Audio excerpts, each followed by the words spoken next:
तो शहबाज शरीफ ने যখন কথা হচ্ছে তো शहबाज शरीफের বক্তব্য একটু শোনা যাক।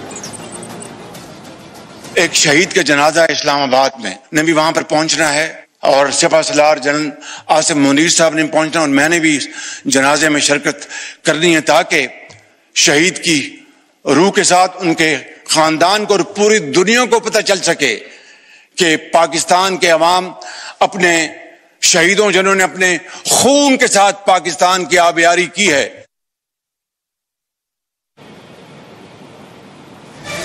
উর্বি রয়েছেন আমার সঙ্গে ইন্টারন্যাশনাল রিলেশনের বিশেষজ্ঞ। তো উর্বি, এই যে শাহবাজ শরীফের বক্তব্য, কোথাও তিনি বলছেন জঙ্গিদের বলছেন শহীদ, আবার কোথাও দেখা যাচ্ছে তিনি বলছেন যে সেনা অভ্যুত্থান হতে পারে।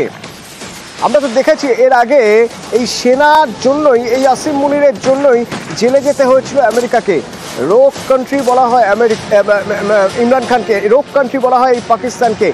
এইরকম একটা জায়গায় দাঁড়িয়ে যেখানে নেতৃত্বই এত দুর্বল, সেনাই সব চালাতে গিয়েও একেবারে সব কিছু ভেস্তে যাচ্ছে, সব প্ল্যান ভেস্তে যাচ্ছে। পাশে কাকে পাবে? চীনকে কতটা পাশে পেতে পারে? চীনের ইন্টারেস্টের জায়গা বালুচিস্তান, তার কারণ ইকোনমিক করিডর তৈরি করবে, গদর ফোর্ট পর্যন্ত আসবে, ঠিক আছে, কিন্তু বালুচে যেভাবে বিদ্রোহীরা হামলা করে যাচ্ছে, পাক আর্মি অসহায় আত্মসমর্পণ করছে, বহির্বিশ্বের সমর্থন আর কতটা পেতে পারে বলে মনে হয় আপনার পাকিস্তান? পাকিস্তান বহির্বিশ্বের সমর্থন খুব একটা পাবে না। আপনি যে চীনের কথাটা বললেন, চীনের প্রসঙ্গে আসি, চীনও কিন্তু এই যে ইন্টারন্যাশনাল টেররিজমের যে প্রবলেমটা, চীনেও কিন্তু এই সমস্যাটা রয়েছে। যেরকম চীন যখন ওই সিপেক তৈরি করার চেষ্টা করছিল এই বেল্ট অ্যান্ড রোডের আন্ডারে, তখন কিন্তু চীনের অনেক বেশি মিলিটারিকে কমিট করতে হয়েছে ওই বালুচিস্তান এরিয়াতে টেররিজমের যে প্রবলেমটা আছে সেই প্রবলেমটা সলভ করার জন্য।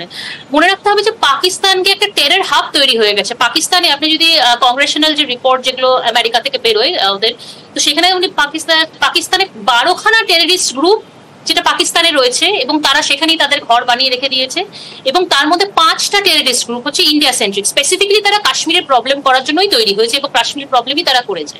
তো এই রিপোর্টটা যদি দেখেন যে পাকিস্তানের যে ভিত্তিটাই হচ্ছে যে সমস্ত ইন্টারন্যাশনাল কমিউনিটি থেকে তারা টাকা পয়সা চাইছে এবং টাকা পয়সা তারা পাচ্ছে টেররিজমটাকে বন্ধ করার জন্য বা রেস্ট্রিক্ট করার জন্য, কিন্তু উল্টে কিন্তু সেই টাকাগুলোই আবার টেররিজম কাছে চলে যাচ্ছে। তো টেরর ফিন্যান্সিং, এটাকে সবার আগে কন্ডেম করতে হবে, এটাকে বন্ধ করতে হবে। এবং সেখানে কিন্তু রাষ্ট্রসংঘ বা যে ইন্টারন্যাশনাল কমিউনিটি বা ধরুন সব বিশ্বরামে, টেররিজম তো একা ভারতের সমস্যা নয়, টেররিজম সারা বিশ্বের সমস্যা। এবং আমার মনে হয় বিশ্বের সমস্ত দেশকেই এখানে ইউনাইটেড হতে হবে যাতে পাকিস্তান, এই ফেইল্ড স্টেট অফ পাকিস্তান এবং স্টেট স্পন্সার যে টেররিস্ট যেটা পাকিস্তান করে, সেটাকে যাতে পাকিস্তানকে চাপের মুখে এসে বন্ধ করতে হবে। এবং যে ইকোনমিক অবস্থাটা পাকিস্তানে আপনি বলছিলেন যে পাকিস্তানের পলিটিক্যাল যে স্টেট সেটাই প্রচন্ড ইনস্টেবল, মানে পাকিস্তানের যে পলিটিক্যাল শাসক আছে তাকে এখন মিলিটারিকে তোষামত করে চলতে হয়, তোষামত করে না চললে সে তার পাওয়ারে থাকতে পারবে না। এবং আপনি যদি পাকিস্তানের লোন অ্যামাউন্ট দেখেন, $131 বিলিয়ন, সেটা ফরেন ইনভেস্টার্সদের কাছে তার লোন আছে এবং একা ইন্টারন্যাশনাল মনিটারি ফান্ডের কাছে তার $3 বিলিয়ন লোন আছে। তো পুরো ইকোনমিটাই একদম পুরো লোনে ধসে যাচ্ছে।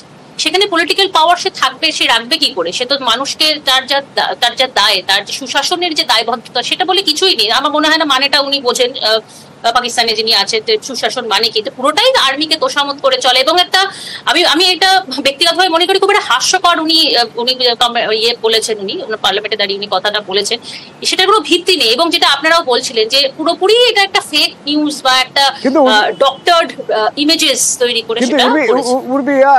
আপনার কাছে একটু জানতে চাইবো, এটাও তো সত্যি যে এরকম একটা জায়গায় নিজের ইন্টারেস্টের জন্য, নিজের প্রয়োজনের জন্য চীন মদত জুগিয়ে গেছে প্রত্যক্ষভাবে, এবং টার্কি প্রত্যক্ষ এবং পরোক্ষভাবে পাশে থাকার কথা জানিয়ে এসেছে। আজারবাইজান পাশে থাকছে, কিসের ইন্টারেস্টে, কতদিন থাকতে পারবে? কারণ এদের দেওয়ার মতো পাকিস্তানের হাতে আর তো সেভাবে কিছু নেই, শুধু জমিটুকু দেওয়া ছাড়া।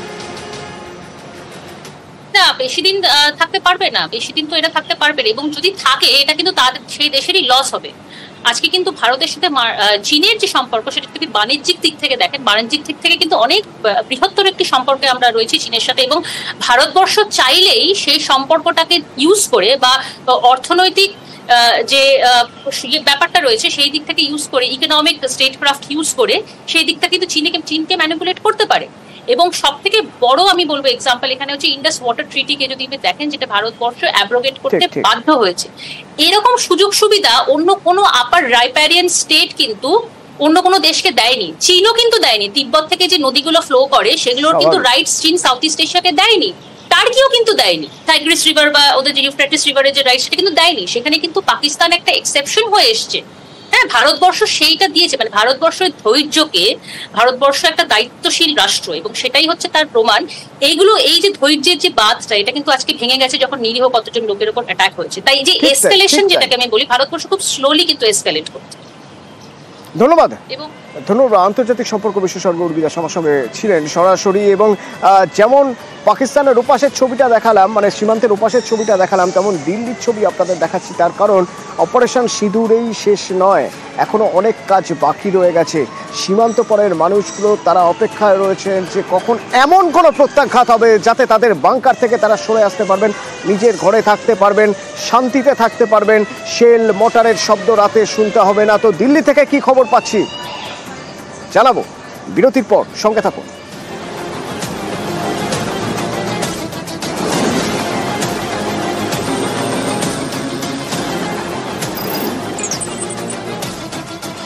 जिन्होंने ये हमला किया है उनकी कल्पना से भी बड़ी सजा मिलेगी।